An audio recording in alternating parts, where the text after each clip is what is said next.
creativity, kindness. The first two faces of intention. The third face of intention is called simply love. My friend Leo Buscaglia, you remember Leo? Leo, who wrote a book about love and who did many things for public television. 2 days before he died, he wrote me a beautiful letter, and he said, Wayne, just keep doing what you're doing. You're on the right path. And he said, the sun is always shining behind the clouds. Stay connected. That was from my friend Leo Buscaglia, who I hardly knew, but he wrote about love, and he talked about it on PBS, many, many years ago, decades ago now. My intention, and I wrote a chapter on this, is called, it is my intention to respect myself at all times. Your view of the world really depends upon how much you respect yourself. How much love do you have for yourself? When you trust in yourself, you're trusting in the same wisdom that created you.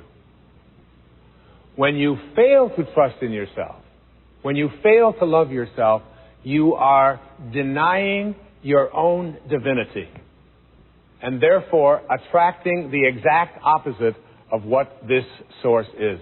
This is a source of love. It is a source of great respect.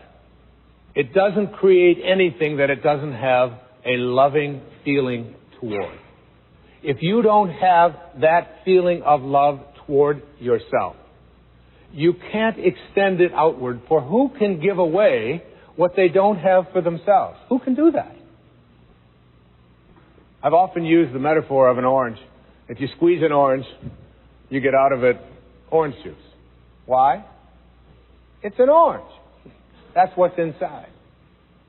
And when you squeeze you, someone puts pressure on you, says something about you that you don't like, and out of you comes anger and hatred and bitterness and tension and fear and anxiety and depression and worry and stress. It's not because of who did the squeezing. It's not because of the instrument they used or the timing. It has nothing to do with that. It has to do with what's inside. If you don't have love for yourself, you're not trusting in the wisdom that created you. And the idea of being able to respect yourself at all times, how do you go about doing this? You spend your life in a state of cooperation rather than competition. You see yourself as someone who is love in action. It's one of the things that I have written on my return address when I write someone back. It says that it'll have my name and then the address, and it's above my name it says love in action. That's what you have to be, love in action. You suggest to yourself and you say these words to yourself: I am whole, I am perfect as I was created. I am whole and I am perfect as I was created. And I came from a source that not only determined the shape of my eye and the shape of my body and the color of my skin and my height, but I came from a source that had a great idea about who I should be as well. And you sense that. And that cannot be fulfilled, it cannot be actualized, it cannot be created if you are not in a state of love. Now, when are you not in a state of love? Whenever you judge another human being, you do not define them with your judgment. You define yourself as someone who needs to judge. If I call you stupid, that does not make you stupid. That makes me a person who has to put labels on other people. And as Søren Kierkegaard, the great Danish theologian, once said, once you label me, you negate me. Match game. Match game. Are my thoughts in harmony with that source from which I emanated? Because, folks, when they are, the right people will show up. And the right events will transpire. And everything that you need in what Carl Jung called synchronicity. that there is almost like what happens when you are in a state of love and not having resistance to that, there is like a collaboration with fate. So judging anybody else just says, I need to judge. It doesn't make them what they are. And all I can say to you, each and every one of you, about love and loving yourself is this, that true nobility is not about being better than anyone else. It's about being better than you used to be. It's about being better than you used to be. All I can say to you up here as I speak to you now at this age, that I'm not better than one person out there watching or one person here in this beautiful theater. But I know for certain that I'm better than I used to be in in every single way that can be measured. I know that. I know that as a human being, as a writer, as a father, as a grandfather, as whatever it is that I am in my life, I am better than I used to be. Be love. The fourth face of intention is the face of beauty. Here we have a source. Here we have a source that is ultimate truth. It is the source from which you emanated. It's invisible. It's formless. Particles themselves do not create more particles. You need this to create a particle. And here is one of the most beautiful quotes about beauty, written by one of the people who probably knows as much about beauty as anybody. His name was Michelangelo. I don't know if you've ever been to Florence and you've seen David. I mean, just to stand in the same room. I went there to just look at David. I had no idea that David was 18 feet tall. And that I stood there not for 20 minutes. My whole family went traveling all over Florence. I said, come back. I can't leave.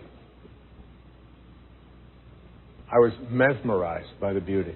And I always loved what Michelangelo said when they asked him, how could, out of one piece of marble, how could you create something so beautiful? And he said, David was already in there. I just chipped away the excess. David is in you. Beauty is in you. And here's what he said about beauty. He said, every beauty which is seen here below, down here below, by persons of perception resembles more than anything else that celestial source from which we all come. Isn't that great? Every beauty that we see resembles more than anything else that source. We're talking about source, connecting to source, from which we all come. Do you see beauty? Do you see it more or less in your life? Can you find it in a homeless person urinating on the street?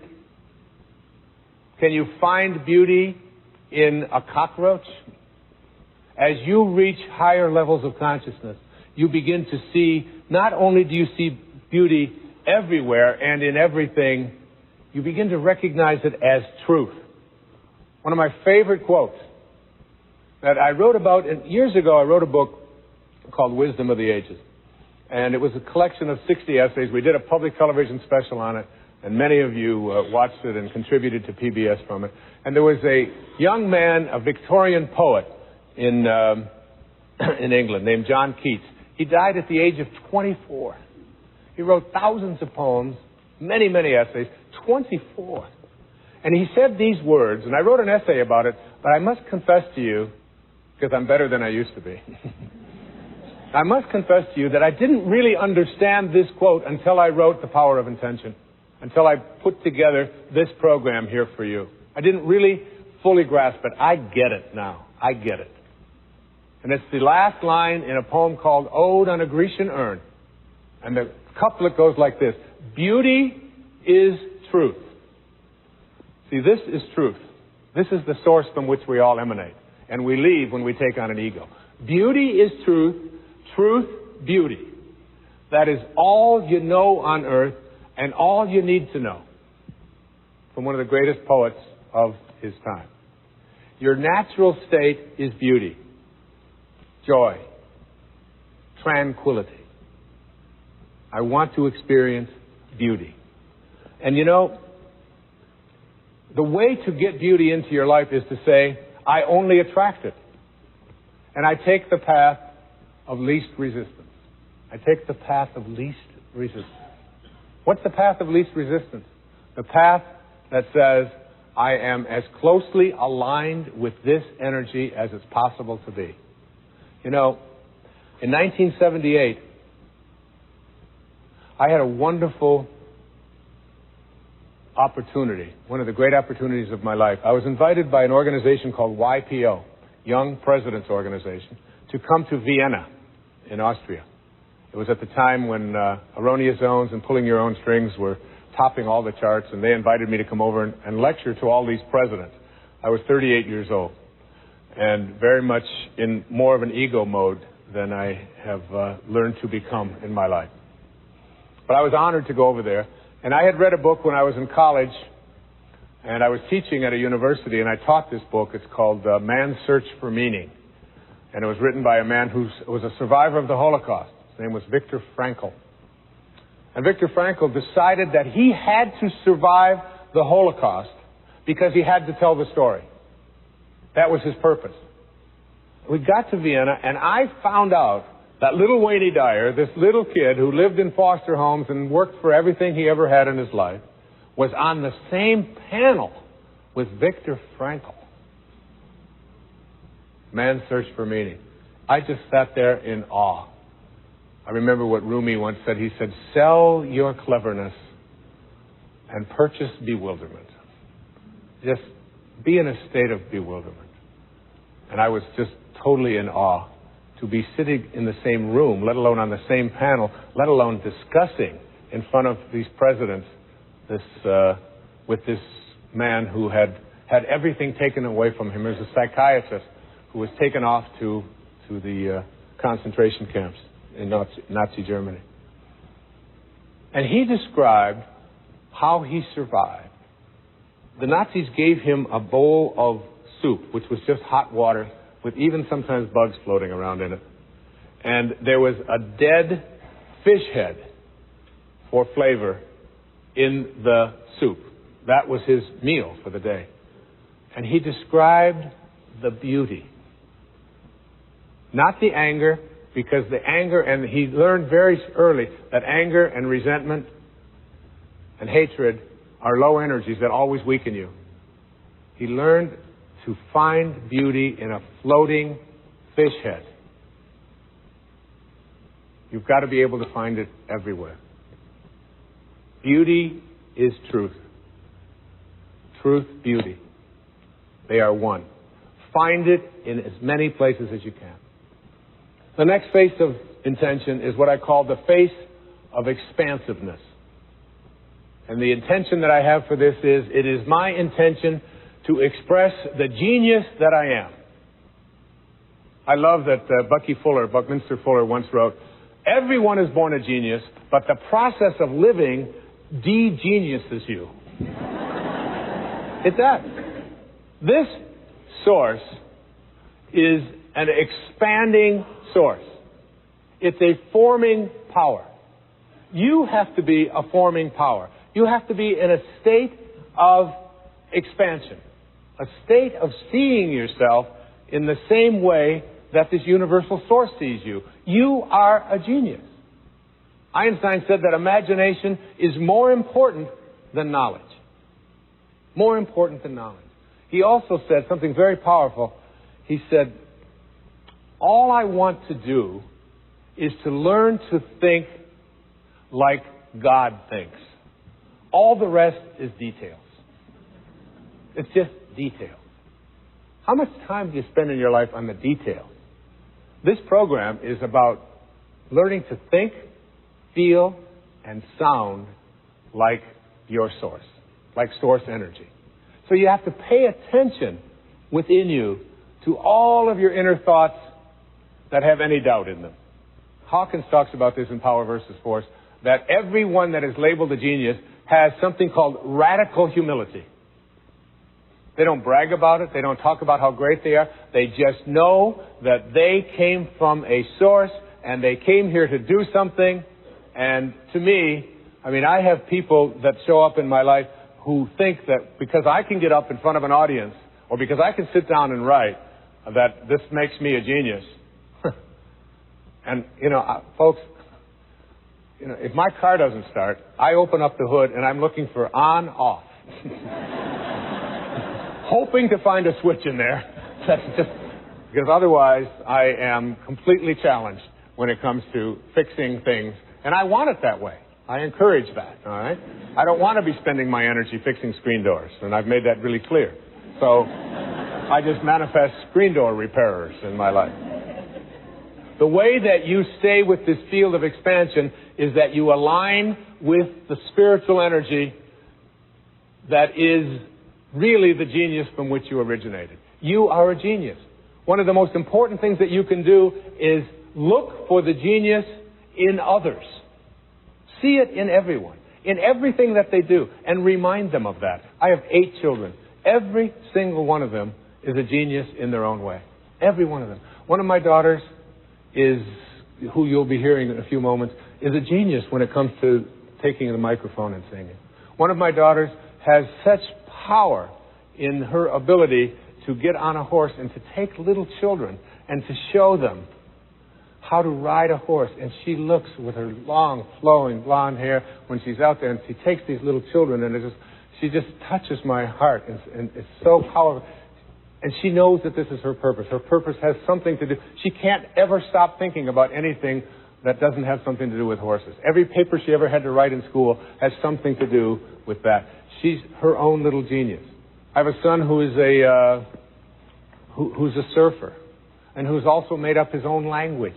He speaks a language that he and a few of his friends can do. And I have a brother. My brother David is the same way. He created a language when we were 13 and 14 years old, and I still speak it today.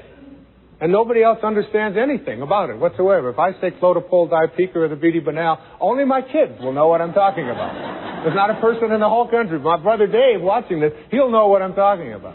That's a genius. All of my children have this in one form or another. And each and every one of you have that as well. Don't let life de-genius you. You came from a source that